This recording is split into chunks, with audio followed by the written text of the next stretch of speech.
하나님과 동행하니란 무엇인가라는 겁니다. 먼저 서로를 한번 축복하면서 시작하기 원합니다. 하나님과 동행하시기 원합니다. 아멘. 자, 여러분들도 하나님과 동행하시길 원하시죠? 자, 그러면 질문을 드릴게요. 하나님과 동행함이란 무엇입니까? 어떤 게 하나님과 동행하는 겁니까? 오늘 성경의 에녹은 하나님과 동행하다가 죽음을 맛보지 않고 산채로 하나님께 올려갔다라고 합니다. 근데 뭐 다른 게 없습니다.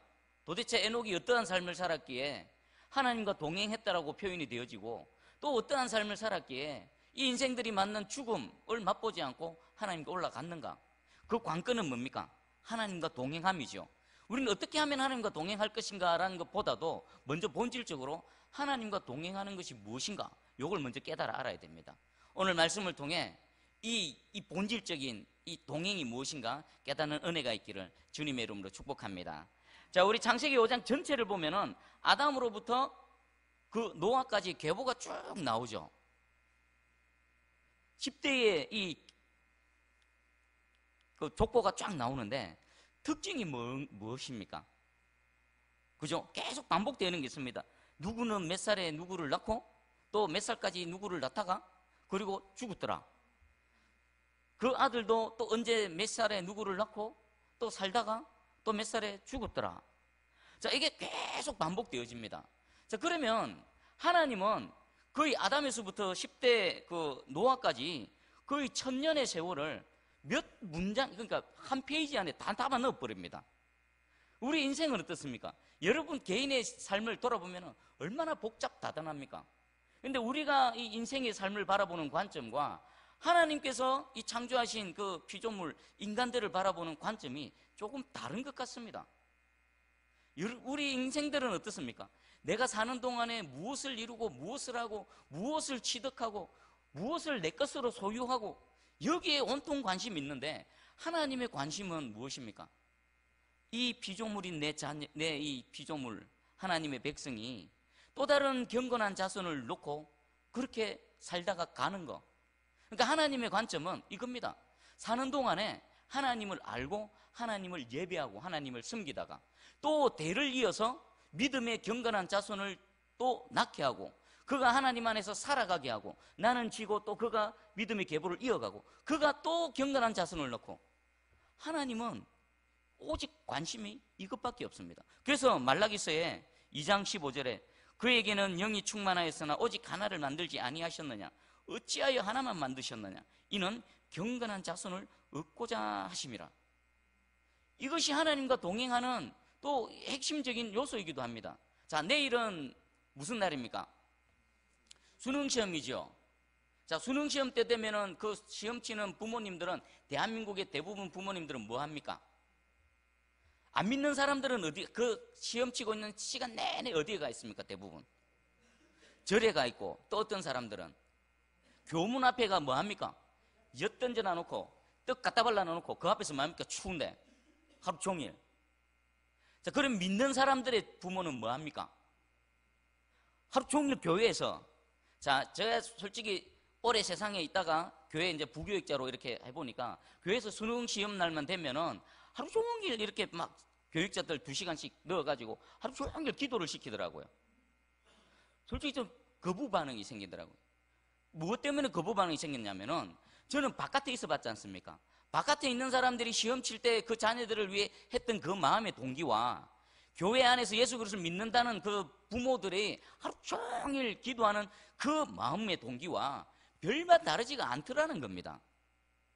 같아야 됩니까? 달라야 됩니까? 그러면 여러분들 부모님들은 언제 기도해야 됩니까? 평소에 기도해요. 평소에 주님께 나와서 새벽 제단을 쌓고 또 특별하게 하나님 앞에 또 시간을 들여서 기도하고, 그리고 그 당일날은 저 같으면 뭐 할 것 같습니까? 하나님께 내어 맡기고 우리 아들 애쓰고 수고해서 시험 치고 나오면 먹여야지, 맛있는 거 딱 장만해놓고 기다리고 있다가 시험 치고 나면 수개 탁탁 치고 맛있는 거 먹고 재밌게 시간을 보내는 겁니다. 자, 여러분들은 어떻게 생각하십니까? 저는 교회에서 시키니까 하라고 해서 하긴 했지만, 저는 제가 만약에 나중에 사님 그런 거 안 할 겁니다. 평소에 기도하게 하시고 당일날은 하나님께 다 내어 맡기고, 맞죠? 결과는 이제 할 시일은 날아갔지 않습니까? 결과는 하나님께 내어 맡기고, 그리고 하나님 앞에서 편안하게 지내는 겁니다. 두려워 떨며 막 시험 하나 잘못, 하나님 영의 눈을 뜨게 해주소, 답이 막 그냥 퍽퍽퍽 뛰어오게 해주십시오, 막 이런 비슷한 막 기도를 하고 있고, 그 전에 애쓰고 수고한 건 상관없이 막 찍으면 찍는 대로 다 맡겨 주십시오. 자, 왜 제가 이런 말을 하냐면은, 여러분들의 자녀들이 진짜 인생 가운데에 성공하고 편안하고 행복하게 살아가려면 누구와 동행해야 됩니까? 우리 하나님과 동행해야 되죠. 동행해야 됩니다. 자, 그러면 그 동행하는 것에 있어서 좋은 대학 가고 뭐 좋은 직장 가고 이런 것들이 실질적으로 작용이 되어질까요? 하나도 안 됩니다. 여러분들이 자녀가 좋은 대학 가고 무슨 직장 가고 그게 중요한 게 아니라, 내 자녀가 하나님을 알고 하나님을 섬기고 하나님과 동행하는가 안 하는가, 거기서 결정이 나버리는 겁니다. 내 자녀가 무엇을 하든 상관없습니다. 무엇을 해도 하나님이 함께 해버리시면 어떻게 됩니까? 형통하고 막힌 게 풀어져 버리고 안 되던 게 돼버리고, 우리 자녀가 가기만 하면 막 하나님의 능력이 나타나 버리는 겁니다. 그러니까 좋은 대학 가고 뭐 이런 게 아니라 본질적으로 하나님을 알고 하나님과 동행하는가 안 하는가, 거기에 여러분들은 목숨을 걸어야 되고 그것을 위해 기도를 하셔야 되는 겁니다. 제가 왜 이런 말씀을 드리냐면, 저도 뭐 정상적으로 중고등학교 졸업하고 뭐 그렇게 뭐 서울대 뭐 스카이 서울 이런 높은 데는 아니지만 그래도 뭐 중간 정도 되는 대학 졸업하고 오래 살아왔는데, 그리스도 밖에서 살아가 보니까 그게 내 인생에 아무런 도움이 안 되더라는 겁니다. 내 인생에 아무런 유익으로 작동이 안 되어졌습니다. 그런데 비로소 예수 그리스도를 알고 삶을 새롭게 살아가기 시작하니까 내 인생에 아무런 도움도 안 되었던 그 지난 날에 실패해버리고 버려지고 다시는 도움이 되어지지 않을 것 같은 그 모든 것들이 하나씩 하나씩 자리를 잡아가면서 내 삶의 도움으로, 유익함으로 작동되어지기 시작하더라는 겁니다. 여러분 자신이 하나님과 동행하시기 바랍니다. 그리고 무엇보다도 여러분들의 자녀들이 행복하게 살아가기 원하신다면, 하나님, 내 자녀와 동행하여 주시옵소서. 그리고 여러분들이 자녀가 하나님을 알고 하나님을 섬기고 하나님 찾으시는 한 예배자로서 똑바로 살아갈 때에 그 일이 이루어진다는 것입니다. 자, 그러면 우리 한번 동행, 65세에 모두셀라를 낳았고 그 후에 300년을 하나님과 동행하며 자녀를 낳아 살아갔던 이 에녹. 자, 동행을 한번 살펴보겠습니다. 동행이 뭡니까? 우리가 일반 계시형, 일반 상식선상에서 같이 걸어가는 거죠. 같이 걸어가는 거, 같이 사는 거, 같이 지내는 거, 이것이 동행입니다. 우리 동행이라는 시를 하나 제가 소개해 드릴게요. 인생길에 동행하는 사람이 있다는 것은 참으로 행복한 일입니다. 힘들 때 서로 기댈 수 있고, 아플 때 곁에 있어 줄 수 있고, 어려울 때 힘이 되어 줄 수 있으니 서로 위로가 될 것입니다. 자, 동행하는 사람이 있다는 것은 무엇하고 연관이 되어 있습니까? 행복하고 연관이 되어져 있습니다. 왜 동행하는 사람이 있으면 행복하다고 말합니까? 위로가 되기 때문에. 위로가 되기 때문에. 자, 그러면 그 여러분들 위로는 뭐라고 생각합니까? 돕는 것과 위로는 좀 다릅니다. 예를 들면 이렇습니다. 어떤 사람이 비가 막 쏟아지는데 우산이 없어서 비를 맞고 있습니다. 그것을 바라본 사람이 우산을 확 펼쳐가지고 달려가서 우산을 씌워줍니다. 그러면 이것은 뭡니까? 돕는 겁니까? 위로하는 겁니까? 돕는 거죠. 위로는 뭡니까? 비 맞아서 춥고 막 이렇게 고통스러울 때에 같이 그냥 부둥켜 안고 비를 같이 맞아주는 겁니다. 이게 위로입니다. 아픔을 나누고, 내가 기쁠 때 진심으로 함께 기뻐하고, 내가 아플 때 진심으로 같이 아파하며 눈물을 흘려주는 거, 이게 위로입니다. 그러니까 동행하는 사람이 있다는 것은, 행복한 이유는 나의 위로자가 옆에 있다는 겁니다. 또 이런 게 있습니다. 인생길에 동행하는 사람이 있다면 더 깊이 사랑해야 합니다. 그 사랑으로 인하여 오늘도 내일도 행복할 수 있습니다. 여러분 주변에 동행하는 사람이 있습니까? 그 사람 때문에 여러분들이 위로를 받을 겁니다. 그리고 그 사람 때문에 여러분들이 행복할 겁니다. 그럼 그 나를 위로하고 나를 행복하게 하는 그 동행하는 자에 대해서 우리는 어떻게 해야 됩니까? 더 깊이 사랑하라는 이 시 내용입니다. 아주 그냥 세상의 시지만은 너무나 잘 표현하고 있죠. 자, 그러면 예수 그리스도는 우리를 단순히 돕는 자입니까? 위로자 되십니까? 위로자 되시죠. 도움뿐만 아니라 진정한 위로자가 되십니다. 내 가장 처절하고 눈물 흘리고 아픈 그 순간에 주님이 이 피곤하고 불편한 육신을 그 땅에 오시고 함께 살아주시고 함께 걸어가 주시는 진정한 위로자, 진정한 동행자가 우리 예수 그리스도이십니다. 제가 며칠 전에 지찬이가 초전공원에 놀러 가자가지고 갔더만 공중 화장실에 이런 문구가 있었습니다. 런던까지 여행하는 데 있어서 가장 편안하게 갈 수 있는 방법은 이래가지고 뭐 답변을 막 이렇게 조사를 했답니다. 제일 1등의 답변이 뭔지 아십니까? 가장 친한 친구와 함께 가는 것. 그러니까 내 마음 편하고 그저 모든 것 내려놓고 함께 위로할 수 있는 그런 사람과 동행하는 것이 가장 행복하다, 가장 편안한 길이다라고 말하고 있습니다. 여러분, 이미 우리는 예수 그리스도께서 우리와 동행하고 있고 동행하기를 시작하셨고 더 깊이 동행하기를 원하십니다. 그러면 우리가 알아야 될 건 동행하는 것이 도대체 무엇인가? 우리 사람들은 그걸 손잡고 걸어가고 함께 지내고 웃고 떠들고 하면 되는데 우리 눈에 보이지 않는 이 우리 하나님과 우리가 동행하는 것은 무엇인가 한번 살펴보도록 하겠습니다. 우리 성경에서 육신의 죽음을 맛보지 않고 산채로 하나님 품으로 간 사람이 에녹 외에 또 누가 있습니까? 엘리야가 있죠. 또 부활하신 예수님이 있습니다. 그럼 예수님은 하나님이시기 때문에 그렇다 치고, 그리고 엘리야는 또 위대한 선지자 아닙니까? 놀라운 능력을 행했던 그런 하나님의 사람 아닙니까? 그렇다 치더라도 이 에녹 이 사람은 도대체 무엇이기에 이런 특별한 사랑과 특별한 은혜를 입었을까요?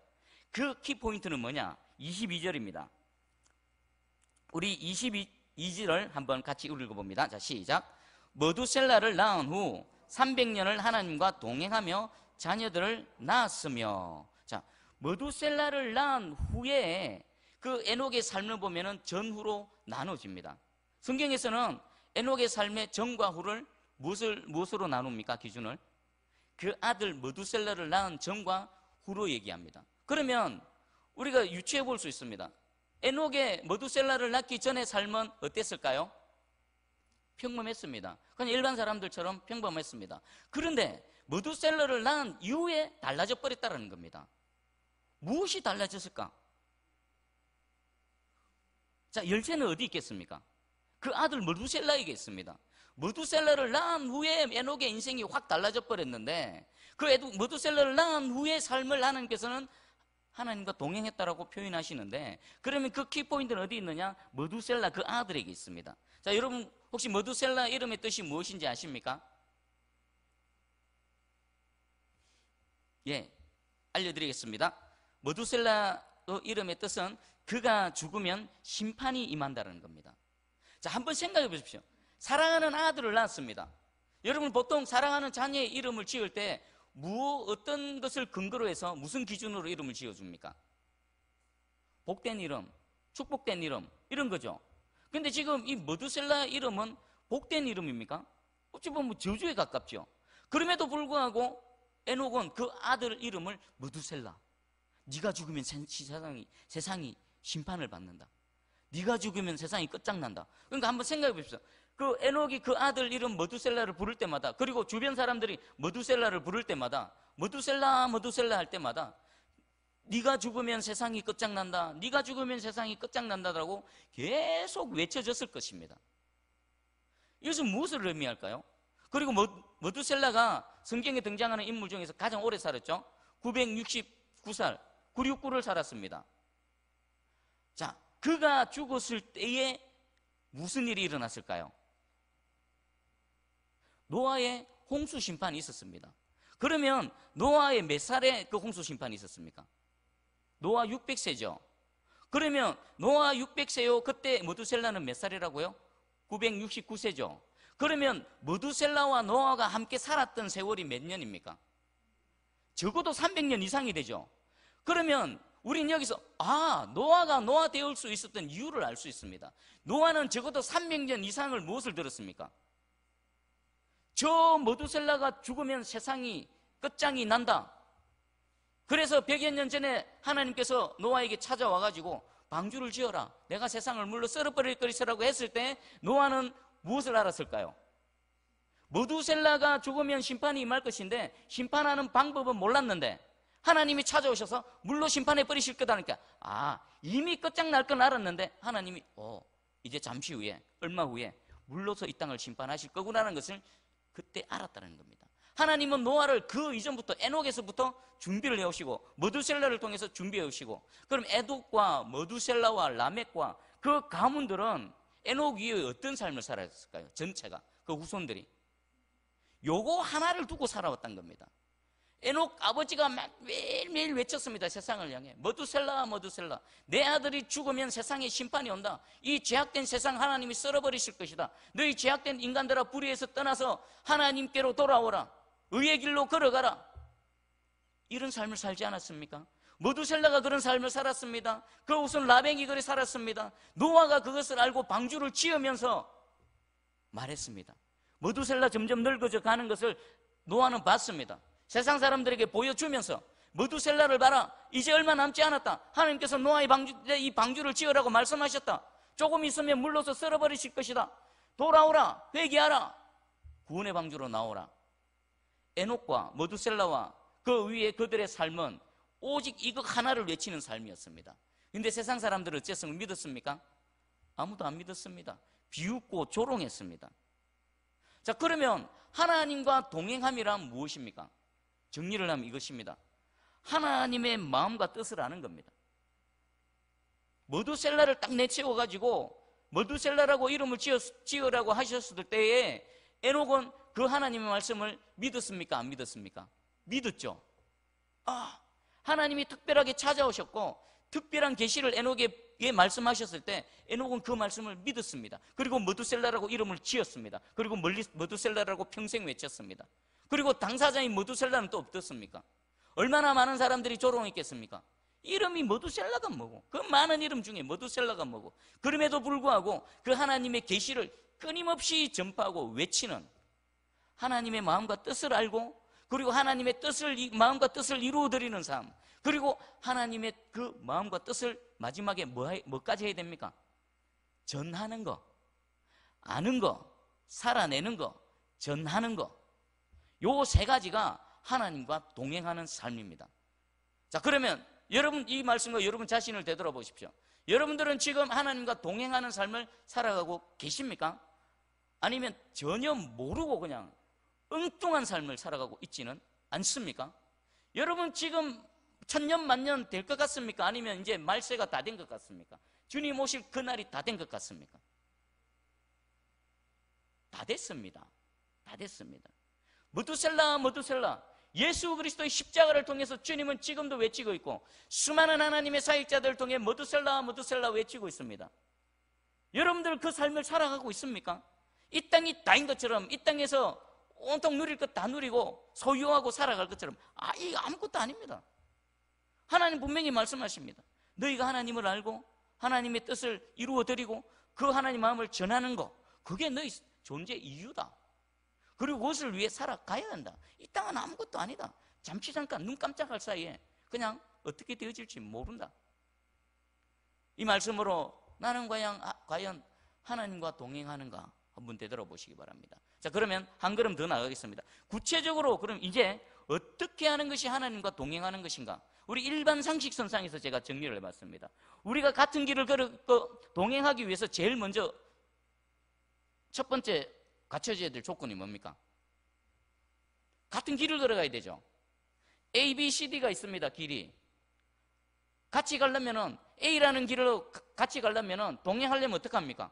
같은 A 길을 걸어가야 되는 겁니다. A 길을. 그럼 저와 여러분들이 예수 그리스도와 동행하려면은 제일 먼저 어떤 길을 걸어가야 됩니까? 주님이 걸어가신 그 길을 가야 됩니다. 주님이 걸어가신 길은 무슨 길입니까? 십자가 길입니다. 십자가.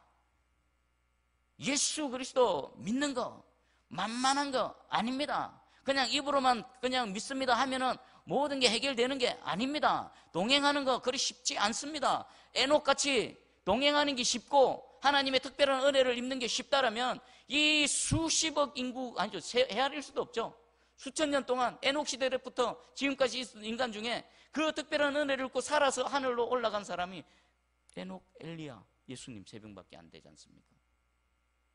하나님은 지금도 이런 사람을 찾습니다. 여러분 십자가 길 걸어가고 있습니까? 예수님 십자가 길 이렇게 얘기했습니다.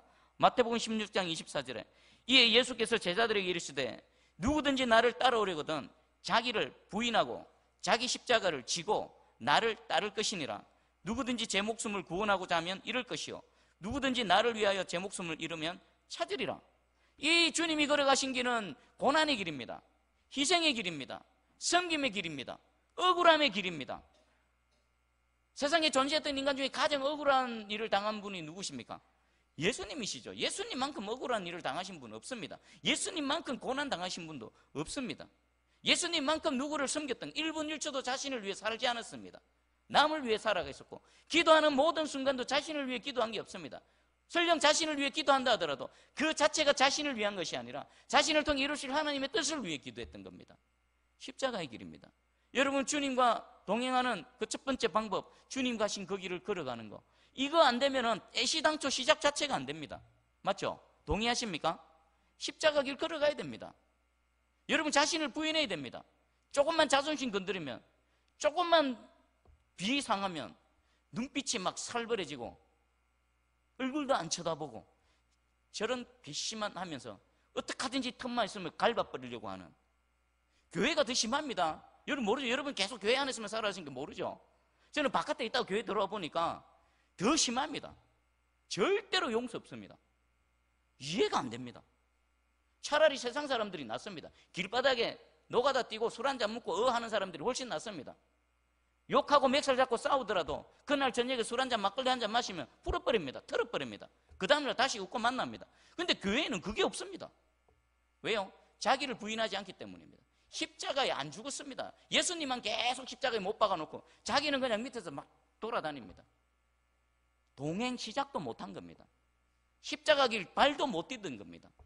여러분, 첫 번째 조건, 십자가 길로 발을 들여 놓으시기 바랍니다. 그래야 동행이 시작됩니다. 그 다음에 두 번째가 뭘까요? 같은 길을 걸어가는데 마음이 다르면 어떨까요? 마음이 달라. 성격이 안 맞아. 우리 대한민국 이혼율이 아주 높죠? 그 이혼 사유 중에 가장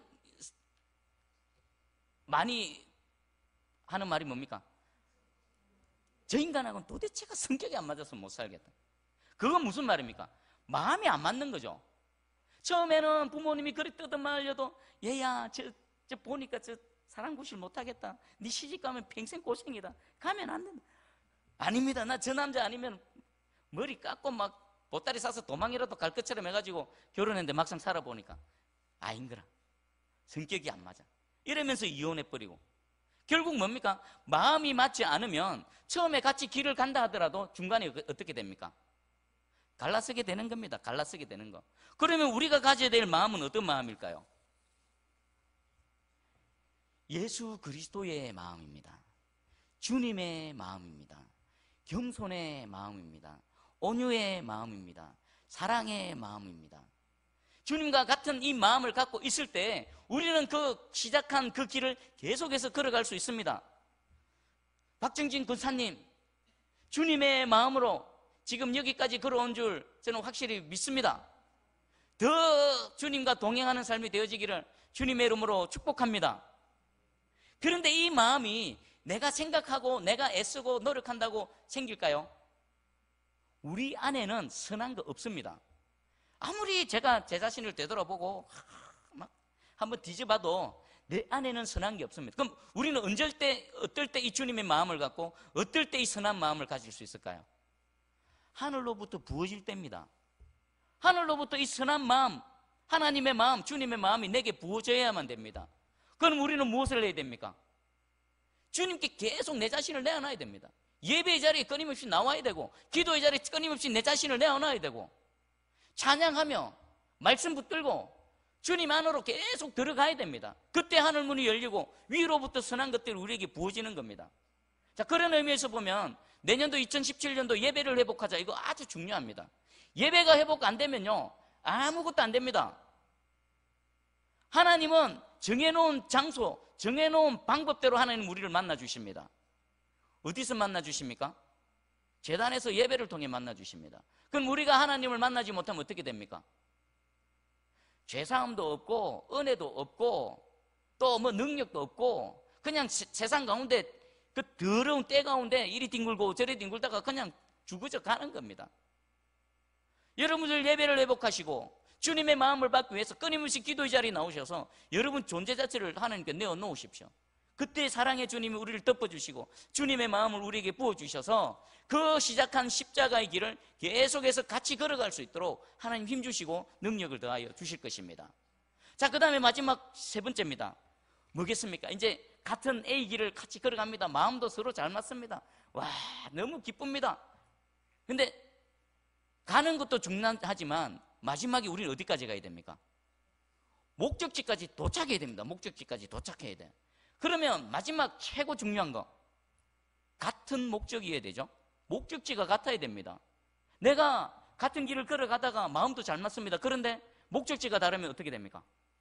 언젠가는 갈라지게 됩니다. 언젠가는 갈라지게 됩니다. 여러분들의 목적은 뭡니까? 존재 목적, 존재의 이유, 살아가는 목적, 무엇을 위해 그토록 애쓰고 수고하시고 땀 흘리고 때로는 하나님 앞에 나와서 몸부림치고 기도하고 그렇습니까? 무엇입니까? 성경은 이거여야 된다고 말합니다. 요한복음 17장 4절입니다. 아버지께서 내게 하라고 주신 일을 내가 이루어 아버지를 이 세상에서 영화롭게 하였사오니. 주님이 존재한 목적, 주님이 사역했던 그 모든 것들, 주님이 십자가에 달리시고 부활하시고 그 모든 것들은 누구를 영화롭게 하는 겁니까? 아버지, 우리 하나님 아버지를 영화롭게 하는 겁니다. 그리고 사도 바울이 우리 이렇게 얘기합니다. 고린도전서 6장 19절에서 20절. 너희는 너희 자신의 것이 아니라 값으로 산 것이 되었으니 그런즉 너희 몸으로 하나님께 영광을 돌리라. 영광을 돌리라. 우리는 누구 거라고요? 하나님 것. 어떤 대가를 지불하면서 우리를 사셨습니까? 예수 그리스도 목숨값을 지불하면서 우리 존재를 영혼육을 사셨습니다. 그럼 우리 영만 살아난 게 아니라 우리 이 몸뚱아리 자체도 누구 거라고요? 하나님의 것입니다. 우리 몸뚱아리로 바울이 분명히 말했죠. 너희 몸으로라고. 몸으로 하나님께 영광을 돌리라. 몸으로 어떻게 영광 돌립니까? 하나님이 하라 한 그것을 하는 겁니다. 하나님이 하지 말아 하는 것을 안 하는 겁니다. 그리고 주께서 회복되신 그 선한 사역들을 위해서 전심전력하며 나아가는 겁니다. 그렇게 하나님께 영광을 돌려드리는 겁니다. 사도 바울은 더 한 걸음 더 나가버립니다. 고린도전서 10장 31절에 그런즉 너희가 먹든지 마시든지 무엇을 하든지 다 하나님의 영광을 위하여 하라라는 겁니다. 아멘. 여러분들이 직장에서 하는 그 모든 것들이 결국의 목적은 무엇이어야 되어야 된다고요? 모양은 다르고 방법은 다릅니다. 하지만 그 끝에는 하나님께 영광이 목적이 되어져야 됩니다. 여러분들 자녀들 공부하는 거, 대학 가고 좋은 직장 갖고 하는 거, 그 순간순간 최선을 다해서 살아가야 됩니다. 하지만 그 최후의 목적은 뭐라고요? 하나님께 영광이 되어져야만 된다는 겁니다. 자, 요 세 가지가 되어질 때에 우리는 마지막까지 하나님과 동행하는 삶을 완수해 낼 수가 있습니다. 오늘 이 말씀을 선포케 하신 하나님은 왜 선포하게 하셨을까요? 여러분과 동행하기를 그토록 원하시는 겁니다. 하나님 우리와 동행하기 원하셔서 오시고 죽으시고 살아나시고 하나님 보좌 우편에서 지금 그 일을 위해서 계속 은혜 부어주시고 말씀을 부어주시고 이렇게 사역하고 계시지 않습니까? 우리 주님과 동행하며 좀 구체적으로 하나님의 영광을 드러내는 우리 모두 되기를 주님의 이름으로 축복합니다. 제가 학생들과 청년 아이들에게 이 부분을 얘기할 때마다 항상 하는 말이 있습니다.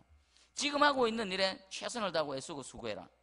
자, 마귀 사단은요, 아무것도 하지 않는 사람들은 어떻게 할까요? 그냥 내버려 두죠. 왜 그냥 내버려 둘까요? 그냥 내버려 둬도 그냥 아무것도 안 하고 있다가 지 혼자 그렇게 절망 가운데 자포자기하고 있다가 그렇게 실패의 자리에 계속 머물러 있거든요. 손댈 필요가 없는 겁니다. 그리고 하나님께서도 아무것도 안 하는 사람을 그들도 안 봅니다. 여러분 성경에서 제자들 부르실 때 베드로, 야고보, 요한, 세리, 마태 이들을 부를 때 어떤 사람들을 불렀습니까? 자기 할 일에 최선을 다해서 열심을 내는 사람들을 부릅니다. 최고 극단적인 예가 사도 바울 아닙니까? 바울이 그 열심을 하나님이 탁 해서 방향 틀어버리니까 최고의 하나님의 사람으로 쓰임받지 않습니까? 왜 그러면 아무것도 안 하는 그런 사람, 공동체 하나님 그들도 안 봅니까? 하고 싶어도 할 수 있습니까? 없습니까? 할 수가 없는 겁니다. 뭘 좀 해보자 해도 아무것도 안 하고 주저앉아 있는데 하기 싫다고 게으름 부리고 안 하고 있는데. 자, 그러면 여러분들 개인도 그렇지만 우리 도동교회는 어떻습니까? 지난 한 5년, 10년을 한번 되돌아봐 보십시오. 제가 몇 년간의 도동교회 영적 성적표를 여러분들에게 알려드리겠습니다. 겸손하게 받으시기 바랍니다. 자, 전도하고 세 가지 온 것을 2016년부터 한번 쭉 거슬러 올라가 보겠습니다. 2016년도 현재까지입니다. 32명이 세가족으로 오셨습니다. 그 중에 스스로 오신 분이 13명입니다. 지금 현재까지 정착한 분이 2016년도에 21명입니다. 자, 그러면 2015년도는 6명이 왔습니다. 그 중에 3명이 스스로 왔습니다. 정착은 몇 명일까요? 제로입니다. 그리고 2014년도에 20명이 왔습니다. 그 중에 3명이 스스로 왔습니다. 정착은 몇 명일까요? 7명입니다. 그리고 2013년 한 번만 더 나갈게요. 6명이 왔습니다. 몇 명이 정착했을까요? 제로입니다. 자, 그럼 이 영적 성적표만 딱 보고도 그동안 2016년도 이전에 우리 도동교회는 하나님 보시기에 어떤 교회였습니까? 막 살아서 움직이고 역동적으로 주의 뜻을 전하고 막 하나님과 동행하는 그런 삶을 살았습니까? 아니면 완전히 영적인 혼수 상태에 빠져서 아무것도 못하고 자기 몸도 하나 못 가누고 그렇게 누워있었던 교회입니까? 이번에 학습 세례를 했죠. 학습 세례자, 입교자도 한번 말씀드리겠습니다. 2016년도 입교 4명, 세례 5명, 학습 5명입니다. 그런 대로 괜찮죠? 2015년도 입교제로, 세례제로, 학습제로. 오, 교회인데 교회 영혼의 구원의 역사가 일어나고 예수 모르던 사람들이 예수 그리스도를 알고 하나님의 자녀되는 이런 일들이, 그것을 위해서 교회를 하나님 주셨는데 제로. 2014년도 입교 4명, 세례 3명, 학습 제로. 2013년 입교 제로, 세례 1명, 학습 제로. 자, 여러분 심각하게 제가 도전을 던집니다. 하나님은 도동교회를 사용하시길 원하십니다. 그래서 집을 흔들어 버렸습니다. 잠자고 있는 여러분들 교회를 잡고 흔들어 깨웠습니다. 그러면서 흔들고 떨어질 사람들 떨어져 가고 사역자들 싹 바꿔버리고 2017년도, 2016년부터 작업을 해가지고 2017년도 새롭게 한번 달려가려고 합니다. 새 술은 새 부대에 해가지고 하나님 달려가려고 합니다. 여러분들의 마음의 준비가 되어져 있습니까? 마음의 준비 되어져 있습니까? 하나님은 여러분과 함께 동행하길 원하시고 잠자고 있던 이 도동교에 깨어나서 생기를 불어넣고 말씀으로 무장시키셔서 이 마지막 시대에 한번 해보자라고 하고 있습니다. 여러분들은 준비가 되어져 있습니까? 여러분들 변화에 기꺼이 순종하고 또 기꺼이 마음으로 반응할 준비가 되어져 있습니까? 자, 제가 보기에는 아직 좀 덜한 것 같아요. 어디서부터 알 수 있느냐? 뭔가 변화가 오면은 여러분들 약간 거부 반응이 있습니다. 심지어는 짜증을 냅니다. 그러시면 안 됩니다. 그냥 하나님께서 새롭게 뭔가 하시도록 내어 맡겨버리고 갈 때까지 한번 가보십시오. 그 결과는 하나님 세우신 담임 목회자를 통해 하는 결과를 물으실 것이고 여러분들한테 안 묻습니다. 장로님, 군사님 여러분들한테 안 묻습니다. 세우신 종에게 묻습니다. 모든 정권을 종에게 위임했으니 그가 나팔을 불고 나가면 그냥 한번 가보십시오. 그곳에 무엇이 있는가? 저는 분명히 말씀드릴 수 있습니다. 여러분들이 생각도 못하는, 상상도 못하는 하나님의 놀라운 은혜가 그곳에 떡하니 기다리고 있습니다. 우와, 이것이구나, 이런 거구나. 우리 전도의 편성표 하면서 막 우리가 본질을 위해 좀 목숨 걸고 싸워야 됩니다. 본질. 우리의 본질은 뭡니까? 영혼 구원.